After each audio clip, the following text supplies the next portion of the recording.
शिक्षा शास्त्र, धर्मशास्त्र, राजनीति शास्त्र और दर्शन शास्त्र के ज्ञान के शिखर पर विराजमान हंस सदिश राष्ट्र के महान चिंतक का अभ्युदय डॉक्टर सर्वपल्ली राधाकृष्णन जी के रूप में 5 सितंबर 1925 को तमिलनाडु के तिरुपमनी नामक ग्राम में हुआ था।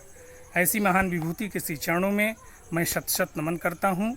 साथ ही साथ तमसो मां ज्योतिर्गमय के सिद्धांत को चरितार्थ करने वाले, अपनी तेजस्विता, तपस्विता और मनस्विता के माध्यम से मानव मस्तिष्क रूपी भूमि में ज्ञान का अंकुरण कराने की सामर्थ्य रखने वाले समस्त शिक्षक वृंद, आप लोगों के श्री चरणों में कोटिशः वंदन करता हूँ।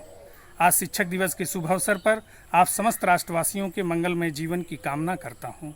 5 सितंबर को ही शिक्षक दिवस क्यों? इसका स्पष्टीकरण इस प्रकार है। अतीत में जितने भी शिक्षक हो चुके हैं, वर्तमान में जितने भी शिक्षक हैं और भविष्य में जितने भी शिक्षक होंगे, समस्त शिक्षकों के शिक्षकत्व के घनीभूत स्वरूप को मानवीकृत करते हुए राधा कृष्णन जी के जन्म दिवस को शिक्षक दिवस के रूप में अभिहित करते हुए प्रतिवर्ष बड़े हर्षोल्लास के साथ मनाया जाता है। डॉक्टर सर्वपल्ली राधाकृष्णन जी का जन्म एक सामान्य ब्राह्मण परिवार में हुआ था। उन्होंने प्रारंभिक शिक्षा से लेकर के उच्च स्तरीय शिक्षा प्राप्त किया। कोई भी अवरोध उनके जीवन को अवरुद्ध नहीं कर पाया। अर्थात महाराज भगीरथ की तरह कर्मोद्योग के माध्यम से हिमालय पर्वत के मस्तक को भी चीर करके उन्होंने ज्ञान मंदाकिनी का प्रवाह कराया। डॉक्टर सर्वपल्ली राधाकृष्णन जी डॉक्टरेट की उपाधि घोषित होने के तत्पश्चात मद्रास प्रेसिडेंसी कॉलेज में दर्शन शास्त्र के प्रवक्ता के रूप में नियुक्त किए गए। उसके तत्पश्चात गतिमान करते हुए भारतीय स्वतंत्रता संग्राम में उनका अमूल्य योगदान है। अर्थात स्वतंत्र भारत के प्रथम उपराष्ट्रपति और बाद में राष्ट्रपति के पद पर विभूषित हुए।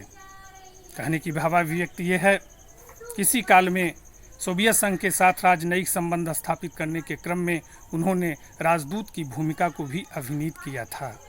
डॉक्टर सर्वपल्ली राधाकृष्णन जी का समस्त जीवन राष्ट्र के प्रति समर्पित था। राष्ट्र का चिंतन, राष्ट्र का मनन, राष्ट्र का समुन्नत विकास ही उनके जीवन का एकमेव लक्ष्य था। वीर सावरकर और स्वामी विवेकानंद जी उनके जीवन के प्रमुख आदर्श थे। शासन प्रशासन के क्षेत्र में ही नहीं, लेखन के क्षेत्र में भी उनका विशिष्टतम योगदान है। अनेकों सारगर्भित पुस्तकों का उन्होंने प्रणयन किया। हिंदू दर्शन के प्रति अत्यधिक प्रभावित थे। हिंदू दर्शन को, हिंदू धर्म को संपूर्ण विश्व में प्रचारित और प्रसारित करना चाहते थे।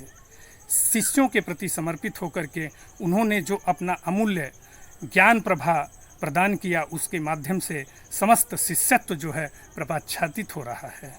राधा कृष्णन जी का संपूर्ण जीवन एक सच्चे गुरु निष्ठा के साथ समर्पित होकर के गुरुता का सूत्रपात कर रहा है और वह उस काल से लेकर के अद्यान तक समस्त उनके व्यक्तित्व का प्रकाश जो है स्फुरित हो रहा है, समस्त प्रकीर्णित हो रहा है। अर्थात ऐसे महान पुरुष के इसी चरणों में मैं कोटिशः प्रणिपात करता हूँ, उनका वंदन अभिनंदन करता हूँ और उनके प्रति अपनी श्रद्धा विभूत अवस्था को समर्पित करता हूँ।